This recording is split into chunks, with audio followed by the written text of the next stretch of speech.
Welcome to Reef Diary Day 16. So today I spent the afternoon with my friend Mike and we worked on hooking up the batteries to the reef tank. You're wondering what's going on? You're about to see. I'm gonna do this.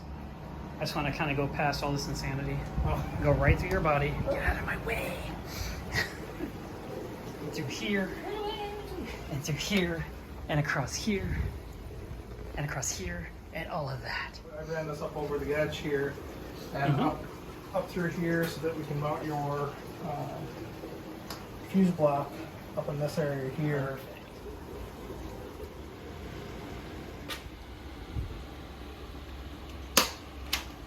DC people.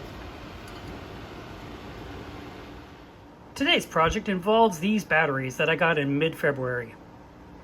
So they are 4 12-volt batteries that are run in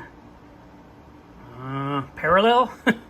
It's either parallel or series. Sorry guys, I think parallel is right because all the positives are together and all the negatives are together, and then it goes right through the wall to those two little wires. Those wires come through the wall there, which I still need to seal that hole with some silicone or some caulk, and they lead up to this little gizmo right here that was given to me as a gift. You push the button and it shows the voltage available, and it also has a plug for the battery booster that the Vectra needs to keep this pump running when the power goes out. That now can run much longer than the original battery that used to sit right there. From that box I have another wire that continues down and goes across, and this is a silicone threshold you can glue to the floor with double stick tape. I haven't done it yet because I plan to repaint the floor, so once there's fresh paint then I'll glue this down, but for now it's protecting that wire so I don't step on it.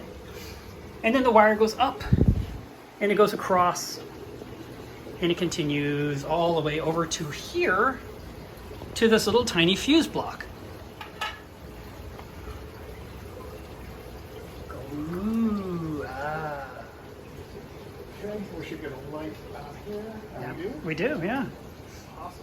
So the fuse block is connected to an acrylic bracket I made yesterday that's screwed into the plywood stand. And this allows me to have positive and a negative wire running to feed this. And there's a whole bunch of fuses in here that run to the different Vortex and Vectra pumps. And then again, the Vectra has its own special plug-in that we did here, which I can remove right here, and I can plug right back in, just like that. It's so clean.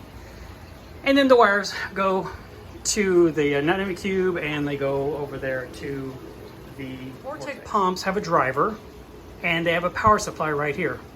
This is the power cord that sends the message and everything to the pumps themselves. This is the battery backup wire.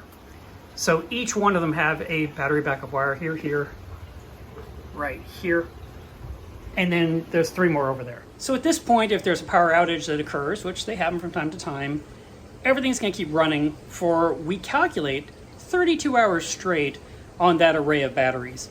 And that's that's plenty, because if the power's out for 2 or 3 hours, odds are my generator's already going to be running. But if I'm not here for some reason, to have more than a day's worth of battery power going to the tanks would be best. Now ideally I would like to have the Abyss pump on this battery backup system too, but that's not wired in at this time and I'm not sure how I would accomplish that.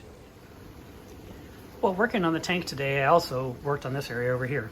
So I changed quite a bit. There was a battery backup there, and there was a battery backup there, and there was a Vectra driver down there where the paint peeled off from removing the bracket today. I put all of my drivers in a row. I grabbed this little shelf and just stuck it on here as a splash guard in case water came. It would roll off with that. You know, it's just temporary, just a thing. And I moved all these power bricks to this spot here instead of where they were over there, because when this tank was overflowing, the water was running down the wall here, running down the wall here, running down the back wall. It would get all over everything down here. So now I've got things more contained and in a dry spot where there's no way water can get to it. And even the back area is devoid of almost all electrical stuff. I also changed a power supply.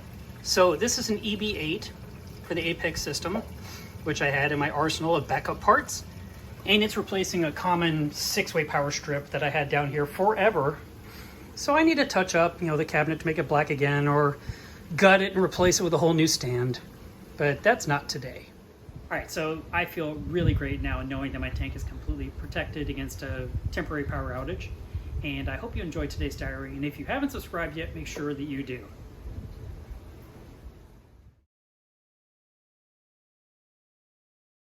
So that right there runs the pump down in there. Look at all those bubbles because of the chemically treatment. Anyway.